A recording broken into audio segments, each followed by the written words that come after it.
Dan izinkan saya mengucapkan selamat datang bagi Bapak Ibu, Saudara yang hadir bersama-sama menyembah Tuhan pada hari ini. Dan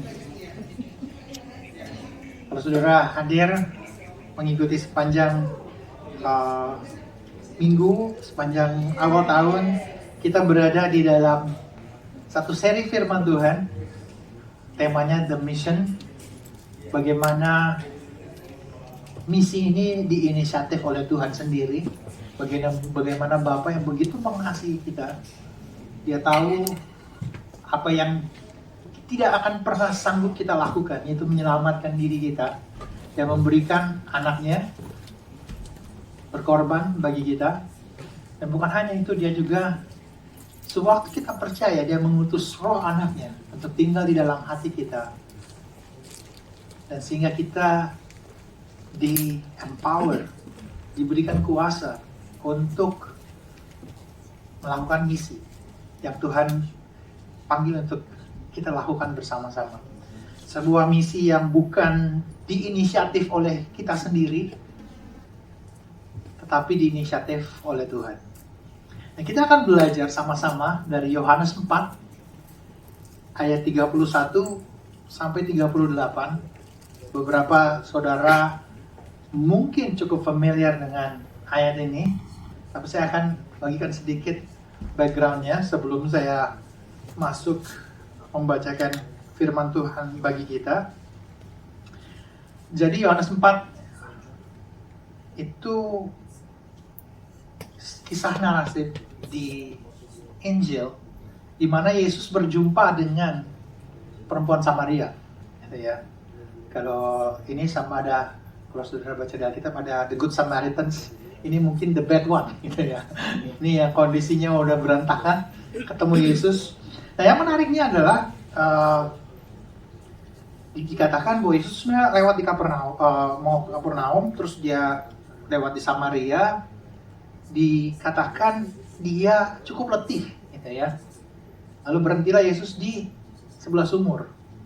Lalu dia bilang sama dia di sumur, lalu perempuan Samaria ini datang mau mengambil air. Dan Yesus bilang, berikan aku minum, gitu ya. Kemudian ada percakapan, bagaimana kamu, masa kamu orang orang Yahudi ngomong sama orang Samaria itu udah out of the norm, gitu ya.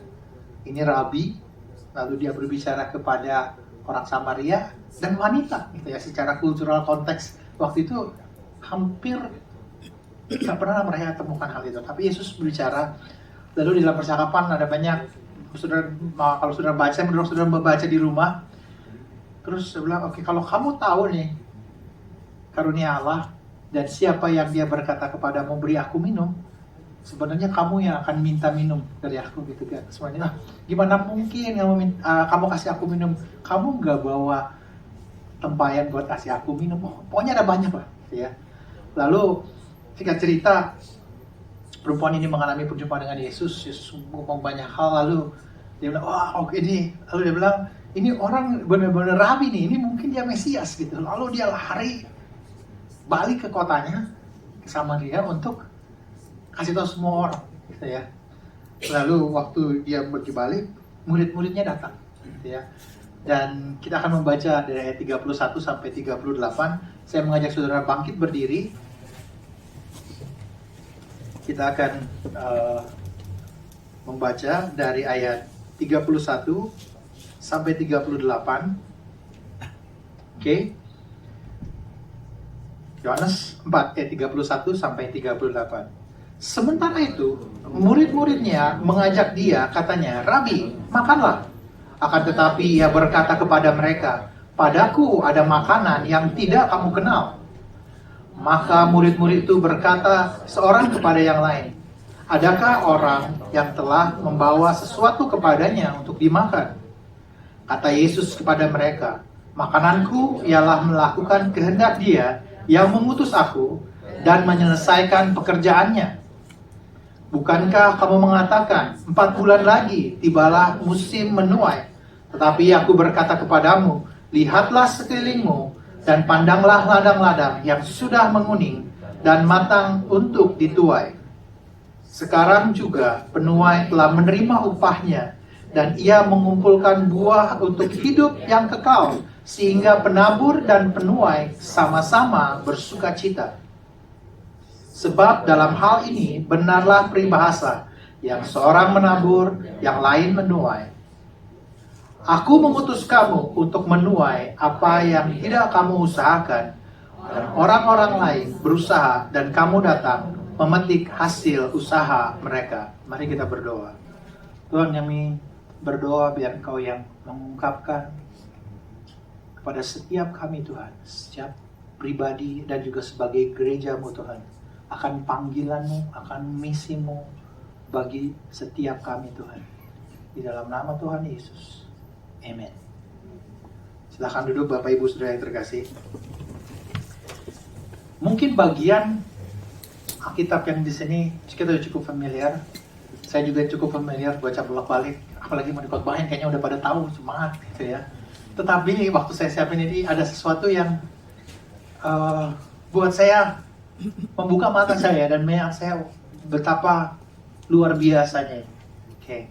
Dan di konteks kita, sewaktu kita berbicara misi, mungkin saya nggak tahu teman-teman di sini mengalami seperti yang kita pernah alamin, gitu ya. Saya pernah ngobrol sama orang, wow, saya suka dengan kekristenan, pengajarannya, mengajarin baikannya, kemudian moralnya, bagaimana mengampuni. Tapi satu aspek yang saya nggak suka.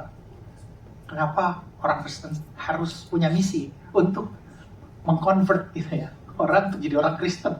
Saudara punya percakapan seperti itu? Saya pernah punya percakapan seperti itu. Wah, seharusnya yang kamu percayain itu sesuatu yang sifatnya private dong. Jangan dibawa-bawa ke tempat umum nih. Pokoknya yang kamu percaya udah buat kamu aja sendiri. Saudara pernah punya percakapan seperti itu? Oke, itu yang kamu percaya, tapi saya percayanya ini udah. So keep it for yourself, gitu kan? Saya punya kebebasan untuk mempercayai apa yang mau saya percayai. Nah, waktu saya merenungkan bagaimana misi yang Tuhan berikan bagi kita, sebenarnya memberikan jawaban dari hal-hal yang banyak orang komplain tentang kekristenan. Di dalam hal ini, bagaimana tentang misi. Sebenarnya misi menjawab sebuah kerinduan di dalam hati manusia yang kita manusia nggak menyadari itu. Dan di dalam passage yang kita baca tadi, saya akan membagikan 3 hal. Kita lihat 3 hal ini. Pertama, there's a joy in the mission, ada sukacita. Kemudian ada urgency, ada kayaknya ini segera, ini enggak ya nanti aja gitu kalau saya sempet gitu. Ada sense of urgency untuk kita berada dalam misi. Yang ketiga, ada sense of greatness, ada misi yang begitu besar di dalam kehidupan kita. Dan saya jujurnya waktu siapin ini, 3 hal ini kayak seperti dirajut bersama-sama. Saya nggak bisa pisahin satu-satu, tapi saya berusaha untuk membuat ini kita nangkepnya sama-sama. Okay? Nah, saya istilahnya buat saya as the jug of the missions ya, the joy, the urgency, and the greatness of the missions. Aku boleh ambil jugnya. Oke. Jadi nggak ada yang cukup besar, mungkin 4 tangki tadinya yang gede, ya. Cuma nanti nggak kebawa pulang, nanti bawa ke rumah saya. Nah, nggak dibalikin katanya, betul Bu. Jadi di ceritanya tadi, Yesus ketemu dengan perempuan Samaria. Perempuan yang bilang, kamu mau minta air? Saya nggak ada. Kalau kamu bilang kamu minta air sama saya, terus sebenarnya kamu yang harusnya bilang, kamu bilang sama saya minta sama kamu. Kamu nggak punya tempayan dan sebagainya. Nah, singkat cerita kalau saudara baca baik-baik, begitu wanita ini mengalami perjumpaan dengan Tuhan, dia lari balik ke kampungnya, ke kotanya kira-kira, terus dia tinggalkan tempayannya, dia tinggalkan jamnya di situ. Banyak pakar kita, ini kenapa ya? Gimana ya kalau saudara punya pertanyaan, bingung? Saya cari, saya study Bible, saya cari komentari, saya baca bagaimana. Well, I'm gonna keep you open-ended supaya saudara penasaran juga nyari, gitu ya. Nah, Tapi this jug, ini there is the joy, and there is urgency, and there is greatness in the mission. Okay? Manusia modern sering ngomong sama kita, you have the freedom to express yourself, termasuk religion.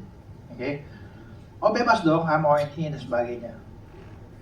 Tapi ada sesuatu yang mendalam di dalam hati manusia yang kadang kita nggak sadar waktu kita udah jalanin in our projection of success.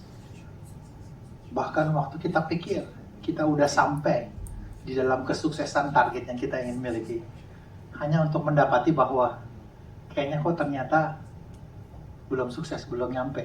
Okay? And how this missions is actually answering that needs. Okay? Now, waktu Yesus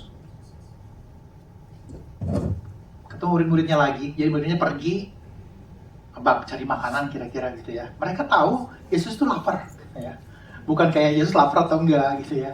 Tapi mereka tahu Yesus lapar, harusnya dikasih makan, dia kasih Yesus makan. Tetapi, makan Yesus bilang, aku ada makanan yang enggak kamu kenal. Agak, kalau saudara baca kisahnya di Yohanes ini kira-kira gini. Dengan perempuan ini bilang, aku punya air yang kamu nggak tahu, gitu ya. Once you get it, then you will understand, you will get it, gitu kan. Makanya begitu dapat kalau kamu minum air yang dari aku ini akan seperti air yang meluap dari dalam hatimu. Makanya begitu meluapnya dia langsung pergi, gitu ya, sampai dia lupa tempayannya dia. Dan murid-murid dia bilang, aku punya makanan yang nggak kamu kenal. Dan kok bisa, gitu ya? Yesus mengatakan gini, hey, makanan ini satu sukacita. Sukacitanya apa? Yaitu saya melakukan kehendak Bapa saya. Jadi bagi Yesus, melakukan kehendak Allah, melakukan pekerjaan yang Tuhan berikan adalah sukacita, memberi kekuatan, memberikan nourishment buat dirinya. Dan di dalam banyak hal, kita hidup di dalam manusia modern. Kita mencari sukacita kita, achievement kita dari hal-hal yang dari dunia. Dan khususnya di dalam area self-expression, self-achievement. Kalau saudara baca, news gitu ya, banyak orang-orang yang, beberapa orang yang sukses itu, begitu dia udah sukses mencapai semua, terutama banyak atlet, karena kita melihat atlet gitu ya, dia mencapai semua champion rings yang dia udah dapetin semuanya, lalu bilang, wah kayaknya udah nggak ada drive lagi. Karena dia pikir hidupnya itu untuk itu. Begitu dia udah sampai di situ, kayaknya, kok this is not it. Ya. Saya ada punya percakapan dengan orang-orang yang, I want to have this, I want to achieve this, I want to get this. Waktu dia udah sampai di titik itu, lalu dia bilang, kok this is not it. It has to be something more than this. Yaitu bahwa dia miss the reality bahwa the joy in this life is actually fulfilling the will of the Father. Menggenapi kehendak Tuhan di dalam kehidupan mereka. Dan seringkali kita hidup di manusia modern di mana kita mengexalt self-expressions dan kita meninggalkan sesuatu yang sebenarnya it's a big thing, tapi kita dismiss it, kita tinggalkan because of this self-comfort, self-expressions. Kenapa aku ngulang-ulang ini? We'll get to that later. Nah, Yesus punya sesuatu yang dia makan yang dia katakan, makananku melakukan kehendak dia. Jadi buat Yesus, this missions is something that I find my joy in life. Sudah bisa nangkap ya? Dalam misi ini, Yesus sangat bilang, this is the joy that I find waktu aku melakukan kehendak Allah. I'm gonna keep that in the back of our mind supaya kita, it's kind of hard to put it separately, jujur saudara. Okay, why? Because in the missions, kalau saudara pernah, I'm gonna put this together with us. Kalau saudara pernah seperti kisah penabur ini, memberitakan Injil kepada seseorang, sekalipun ditolak, saudara merasakan, wow, the joy is so great. Saudara pernah? Kalau saudara pernah, boleh nganggung. Okay? Kalau saudara pernah memimpin seseorang menerima Yesus Kristus sebagai Tuhan dan Juru Selamat, that joy sesuatu yang tidak bisa dibayar dengan apapun. Oke, betul ya? Kalau saudara pernah pergi misi, you know what it feel, the joy of mission. Okay, misi, saya bilang misi sometimes as simple as going helping people with a certain objective gitu ya. It's completely a different kind of joy. Dan kalau saudara boleh jujur, di dalam banyak hal waktu kita melakukan itu ada penderitaan, ada resiko, betul gak? Saudara resiko mau berbagi Injil, tapi memang kalau ditolak, saudara pernah bikin itu, atau saya doang yang bikin, gimana kalau saya ini terus ditolak gitu ya, terus nanti orangnya marah, nanti kita nggak temenan lagi. Saudara pernah pikir kayak gitu? Oke, nanti saya dibilang terlalu agamawi gitu, terlalu rohani gitu ya. Makanya kadang kalau saya ketemu sama orang, apa kerjaannya, kalau bilang pendeta itu langsung mereka tuh nggak ini gitu ya. Sometimes wah agak sesuatu yang we pay the price for it, ada sacrifice for doing it. Okay? Tapi misi ya, apa yang Yesus bilang di Ibrani 12 ayat 2 menggambarkan buat kita bagaimana misinya Yesus dan how this is relate to us. Marilah kita melakukannya dengan mata yang tertuju kepada Yesus yang memimpin kita dalam iman dan yang membawa iman kita itu kepada kesempurnaan, yang dengan mengabaikan kehinaan tekun memikul salib, ganti sukacita yang disediakan bagi Dia, yang sekarang duduk di sebelah kanan tahta Allah Bapa. I want to say that in English, in Ibrani 12 ayat 2 in ESV sama di New Living Translation bilang gini, there is a joy set before him endure the cross. Jadi ada satu sukacita yang Yesus miliki setelah Dia memikul salib, Dia menebus kita. There is a joy behind. Oke, saudara bisa nangkep. Makanya waktu Yesus bilang, pikul salib, mau ikut aku? Pikul salib. Why? Because the joy, you will understand it after you pick up the cross. The joy, you will understand it after you obey the will of God. The joy is awaiting Him. Ada sukacita yang menanti kita sewaktu kita mentaati Tuhan, mentaati kehendak Allah, melakukan pekerjaannya Tuhan. Tetapi sebelum itu terjadi, kadang-kadang jujur saudara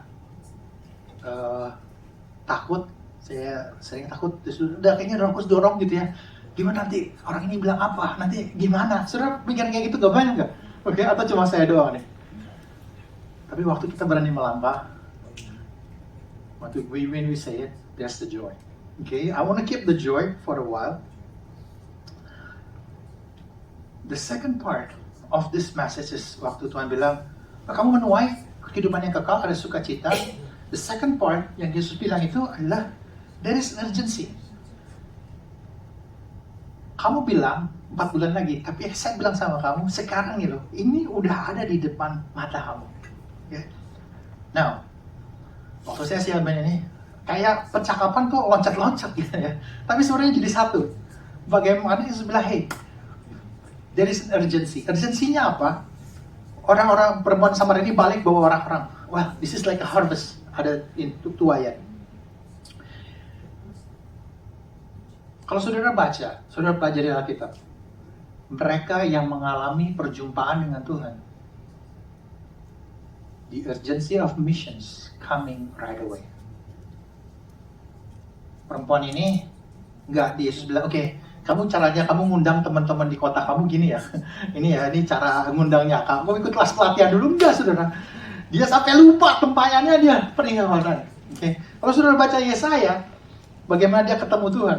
Ya kan, mungkin kalau saya membayangkan itu zaman sekarang gitu ya. Yesaya itu dia bilang kan, saya datang ke bait Allah, lalu di hadirat Tuhan, wow gitu kan. Mungkin kalau dia pulang gitu kan, tadi habis dari mana? Habis dari bait Allah gitu. Saya ketemu Tuhan gitu kan. Mungkin kalau kita habis dari mana? Habis dari gereja. Men, gua ketemu Tuhan tadi. Mungkin kita bilang, terus lu harus ketemu siapa lagi kalau ketemu Tuhan gitu kan. Tapi ini beda banget gitu. Dan waktu itu bagaimana dia mengalami berjumpa dengan Tuhan. Lalu Tuhan tanya ya, sekarang aku mau cek siapa yang aku utus gitu kan. Biasanya nggak gini, tunggu ya besok saya kabarin saya mau diutus enggak. Dia nggak bilang gitu, dia bilang here I am Lord, send me gitu ya. Right? So kalau saudara baca Alkitab, the encounter with God almost immediately followed by the sense of missions. Sakeus misalnya, Sakeus ketemu Tuhan, dia makan sama Tuhan Yesus, dia bilang gini, Tuhan, gue ini orang berdosa udah gitu kan, gini deh, gue udah ngelakuin semua yang jahat itu, sekarang gue akan balikin semua yang udah pernah gue peras tuh, gue balikin sekian kali lipat. I'm not going to do that anymore. I have this sense of urgency. I'm going to pay it back. Saya anggap Yesus sama murid-murid 12 rasulnya, ya panggil, mari ikut aku, dan kamu akan kujadikan penjala manusia. Yesus sudah bilang, kamu ikut training dulu, agak kelamaan, aku sudah tahu cukup Alkitab, sudah cukup training untuk cara ngomong, cara sharing, now kamu jadi penjala manusia. Enggak. Yesus bilang, have this, now sekarang kamu jadi penjala manusia. So there is an urgency when we encounter God. That's why missions itu bukan sesuatu yang saudara lakukan karena pendeta saudara di depan sini udah ngomongin misi terus sampai udah bosan gitu ya, udah deh gue pergi juga gitu ya. I hope that's not. Dan buat saya salah satu tanda bahwa seseorang itu mengalami perjumpaan dengan Tuhan, dia nggak tahan untuk membagikan Kristus dari kehidupannya. Di Yohanes 6 ayat 38 dan 17 ayat 4, I'll just read it for you. Sebab aku telah turun dari surga bukan untuk melakukan kehendakku, tetapi untuk melakukan kehendak Dia yang mengutus aku. Aku telah mempermuliakan engkau di bumi dengan jalan menyelesaikan pekerjaan yang kau berikan kepadaku untuk melakukannya. So these missions has a joy, these missions have urgency, and these missions have a greatness of these missions. Ada glory, ada sebuah kemuliaan yang kita nggak bisa bayangin. Tapi Yesus bilang, hey, you got to go. And you know, is to do the will of my Father. Melakukan kehendak Bapakku. Jadi, kalau kita ketemu Tuhan, mission itu bukan sesuatu yang karena saudara udah cukup dilatih, saudara berpikir, now I'm ready to go to the world. Jawabannya enggak. It's because you encounter God, then you can share this. Okay? I'm gonna wrap it up together this. This mission is so big, so huge, that this mission is worth for everything that we live for. The reason why people success and feel like this is not it, because they live for themselves. Karena kita hidup untuk diri kita sendiri. Aku achieve, dapetin sesuatu, ya udah. But life is completely different when we live for something greater than ourselves. Makanya beberapa, maybe some psychologists itu caranya untuk orang keluar dari masalah seseorang itu untuk dia berhenti ngeliatin dirinya sendiri, and then you gonna see it other people. Coba bantuin orang lain, kamu akan lihat. Saudara akan temukan banyak orang yang udah dapat semuanya lalu, well, hidup for charity. Saudara ini ya pernah dengar itu ya. Why? Because kita bisa pikir untuk hidup untuk diri kita. We achieve our career. Buat teman-teman yang kuliah dapat IP yang paling bagus mungkin, dan kita pikir that's it. You live for that kind of career, that kind of expressions, that kind of achievement, only to find that this is not it. But Jesus said, if you want to live your life, instead of live for yourself, you live for this mission. Kenapa? These missions will challenge us. Buat saya, kantong kita nggak pernah cukup, ya. Itu buat melakukan pekerjaan misi itu kantongnya dalamnya tuh nggak ada habisnya, saudara. Oke? Saya mau jujur, waktu kita mulai perintisan gereja, saya pikir dari mana? Nggak tahu. Mau duit dari mana? Nggak cukup. Salah. Well, nggak pernah cukup. You got to risk your life for something greater than just yourself. Makanya the success in this world cannot give it to us. Only when we do the will of the Father, which is this mission. Waktu kita share the gospel, this take risk, it's worth it because we do it for something greater than ourselves. Waktu Yesus bilang sama murid-muridnya, hey, kamu itu masuk ke satu ladang tuaian, kamu nggak kerjain, kamu just menuai aja. Dengan kata lain, this work is not just about you. Somebody has done it before you. Somehow at the end of the day, pada akhirnya bukan diri kamu yang melakukan itu, akhirnya Tuhan yang melakukan itu. Ada pekerjaan yang besar di dalam misi. Beberapa dari kita mungkin melihat misi dari kacamata, oh kita pergi ke tempat lain. Yes, that's one of the sense of missions. Kita pergi ke negara lain for a mission, for a time. Yes, that's also mission. Tetapi misi juga berbicara when we go to our workplace and risk. Some of us mungkin preaching the gospel itu risk our career.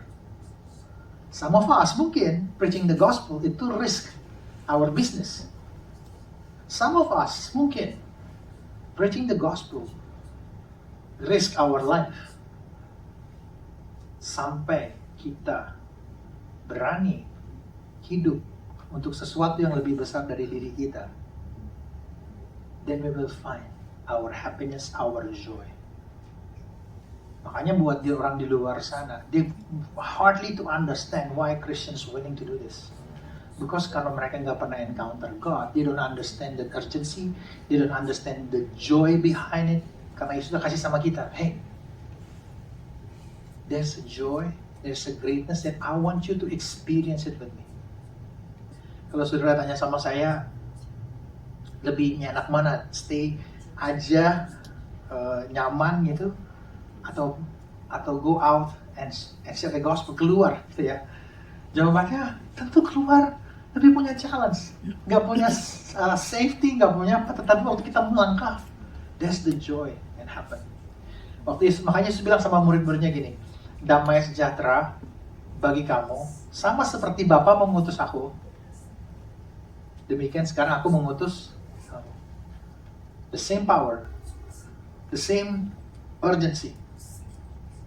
God call us to go. Okay, to live beyond for ourselves. Hidup keluar dari hanya sekedar mengejar karir kita, mengejar kenyamanan kita, kesuksesan kita. That's okay to have that. Tapi kalau hidup kita hanya untuk itu aja, kita akan sampai di, mungkin kalau nyampe di puncak karir kita, kesuksesan kita, hanya untuk mendapatkan bahwa it's nothing there. Tapi waktu kita melakukan kehendak Allah, whatever it is, wherever we are, there is a joy behind it. Saya banyak duduk ngobrol dengan anak muda dan orang yang sukses. Suksesnya mungkin gak kebayang mau ngapain lagi. Berarti aku udah kerjain ini semua. Tidak ada, saudara. Istilahnya kalau buat saya, sitting with someone in their deathbed, gitu ya, di ranjang kematiannya, gak ada yang kayak gini. I wish aku ke kantor lebih rajin, gitu ya. I wish gue kerjain Excel sheet gue lebih rapi, gitu ya. Gak ada, saudara. Okay? Di ranjang kematiannya, I wish I have the relationship, I have this, something greater than themselves. Kalau saudara lihat anak-anak kecil, umur 7 tahun, 6 tahun ya. I want that dream. Gitu ya. Nggak ada dari mereka yang dream-nya itu sebelum kita, dunia kenyataan hidup ini merusak that passion di dalam diri mereka. Nggak ada yang bilang gini, nanti gue kerja, nanti gue besar, gue kerja di kantor, pokoknya ngerjain Excel sheet, ngerjain email gitu. Nggak ada mereka yang main kayak gitu. Aku mau ini, aku mau itu, because of the impact that I'm going to make for this world. I'm going to do this because of the difference that I want to have for this world. Terus the missions, the sense of mission, the sense of calling is rooted deep within our heart as a human being. And we as the modern people, waktu kita membuat ourselves as the goal, cuma akan menemukan bahwa our success means nothing for us. Padahal deep down in our heart, our success tied closely with the missions, with the will of God, with the will of the Father. And that's how big that mission is. Jadi waktu kita sacrifice, waktu kita take risk for the mission, it's worth it. Kadang kita pikir, will it come to reality? Maksudnya apa kita, bahwa orang benar-benar dengar dan akan bertobat atau enggak, mereka akan seperti apa? It doesn't really matter. Because when we just take a step of faith, do the will of God, involve in the missions of God, gak nyaman buat diri kita, gak nyaman buat kantong kita, gak nyaman buat schedule kita, okay? Tetapi when we do it, there is a joy yang cuma kita bisa alami kalau kita mentaati Tuhan. The same missions yang Yesus lakukan, misi yang sama yang Tuhan berikan untuk kita lakukan, untuk bawa kepada dunia. So I call it this, the joy, the urgency, and the greatness of these missions is something yang Tuhan panggil untuk kita lakukan. Perempuan Samaria itu tinggalin tempayannya karena di dalam dirinya sekarang sudah ada air yang kayaknya kok nggak tahan nih. It's come on, Yesus bilang, kalau kamu selesai kasih air yang dari bukan dari sumuran, dari saya, itu air akan menjadi air kehidupan di dalam diri kamu. Kalau kita mengalami Tuhan, you will understand that. The beauty of this John 4, keindahan dari Yohanes 4 itu gini. Yesus digambarkan sebagai manusia yang bisa letih, bisa haus, bisa lapar. Tetapi di dalam kehausan dan kelaparannya, dia melakukan kehendak Bapa. This is a challenge buat kita. Panggilan buat kita juga. Dalam banyak hal, Tuhan memanggil kita di dalam misi ini. Bukan karena kita punya, bukan karena kita bagus, tapi karena kita udah ngalamin dia. Jadi seringkali kalau misalnya kita pikir, aku belum bisa gini, aku belum bisa gitu, berarti kita masih melihat kemampuan kita ketimbang karyanya Tuhan dalam hidup kita. Can I have a tumbler?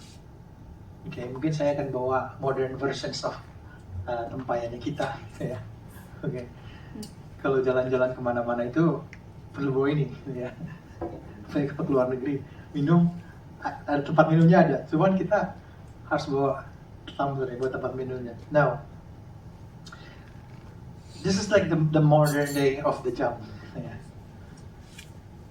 Saya mau ngajak kita untuk lihat, you have the jug. Kalau saudara pernah mengalami Kristus dalam kehidupan saudara, you have that joy, you have that urgency, and you know how great is this mission, how joyful it is, how worth it ini untuk kita. Buat aku gini, kantong aku gak ada bottomnya for the missions of God. My schedule itu gak ada, I will follow whatever God wants, kira-kira kayak gitu. Gak selalu nyaman, tapi we have something that the world don't have. Dan kenyataannya adalah seperti Yesus, di Yohanes 4 dia nggak digambarkan sebagai Tuhan yang wah kayak hebat gitu ya. Dia serentan itu gitu ya. Tapi dia tetap encounter perempuan Samaria ini. Saya nggak tahu dengan saudara, tapi ada waktu-waktu di dalam kehidupan saya udah capek banget nih di bus atau di penerbangan gitu ya. Only to find that someone next to us itu bisa ajak ngobrol gitu ya. Dan pengennya udah siap nih, udah pakai hoodie, mau tutup tidur gitu kan. Sebelah kayak mau ngobrol ini, oke. End up nggak jadi tidur, nggak jadi ini. And then terus di urgensinya, Roh Kudus tuh bilang doain, ceritain, sudah pernah kayak gitu, oke? Saya pernah sampai mau landed gitu ya, udah landed, tetap juga Roh Kudus, share something, pray for this person. Sampai orang kira-kira udah, boleh nggak aku berdoa buat kamu? Okay. Only at the last minute, saudara. Tapi when we obey, there's a joy. Hasilnya aku nggak tahu, tapi one day mungkin pasti surga. Dan bilang, well, I thank you sama dia. Saya mau mengajak kita, we all have this job. Saudara mungkin just a reminder, tiap hari kita kan bawa minum kan. Okay, not this water, this kind of drink. Tapi there is the living water inside of us. Seperti perempuan Samaria ini. Dia bagikan. That's the call for us juga. Bahwa kita dipanggil untuk membagikan. To bring this jug wherever we go as the mission. Kalau saudara mungkin hari ini feel like my life has no meaning, kayaknya kurang challenge, kurang I get all the things that I get. Maybe, mungkin saudara belum pernah benar-benar dare try to take risks and share the gospel. Dare to look at the missions of God and follow Him. Kita hidup di zaman yang FOMO gitu ya, fear of missing out. Ya. The world kita nggak akan missing out. Tapi Tuhan panggil kita to be part of this mission. Kemana? Kemana kita pergi? Di tempat bisnis kita, di tempat saudara main padel, di tempat saudara. Saudara nggak tahu, but that moment when you pray, God will make an impact in the life of other people. That's a mission. Apakah itu akan merisk? Wah, aku bakalan gak diundang main padel sama teman-teman lagi. That's okay, that's worth it. Okay? Because there's something joyful when you obey the will of God. There is an urgency because God called us to do that. Bukan karena your pastor saying it, because God's saying it to us. And lastly, because this is something great, layak untuk kita hidupin, kita sacrifice for it, we live for it, we live for this calling. Because ini sesuatu yang jauh lebih besar dari diri kita. And that's the answer for modern people. That when we elevate our own self-expressions, kita sebenarnya tengah diminishing that. That when we elevate the great missions, we actually find the self-expressions, the joy yang kita temukan di dalam Tuhan. I want to invite worship team to come to the front. Kita akan menyembah Tuhan. Suatu kita menyembah, saya mau mengizinkan setiap dari kita untuk merenungkan the journey of our life.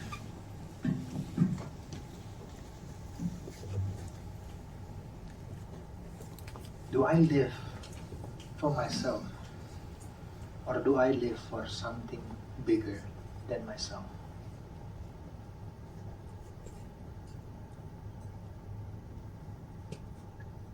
Do I have a sense of urgency because God encountered me? Atau sometimes kita bisa delay karena ketakutan kita, sehingga kita tidak mengalami sukacita yang Tuhan mau untuk kita alami. Terus mungkin beberapa dari saudara you sacrifice for mission, you share. Dan saudara merasa, oh, I don't see anything back. Let this be a reminder. Because it's something greater than ourselves. You will experience the joy sebagaimana yang Kristus mau untuk kita miliki.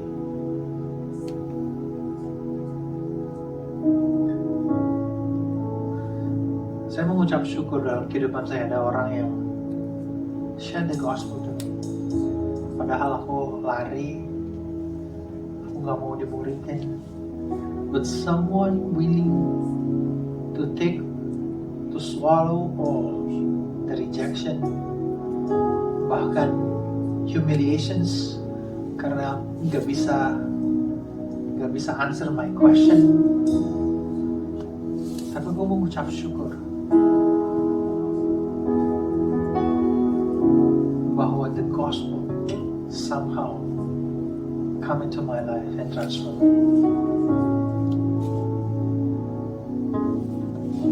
Dan hari ini, as we worship, I want to take this time untuk kita ingatkan kembali the living water, air kehidupan yang ada di dalam hati kita. It's supposed to be overflowed with joy. It will give us a sense of urgency to go and give us the sense of greatness that it's worth to receive all my commitment for it. Mari kita bangkit berdiri and worship the Lord together.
Let this be our worship to Him. All the earth be saved, and Your kingdom reigns now every heart.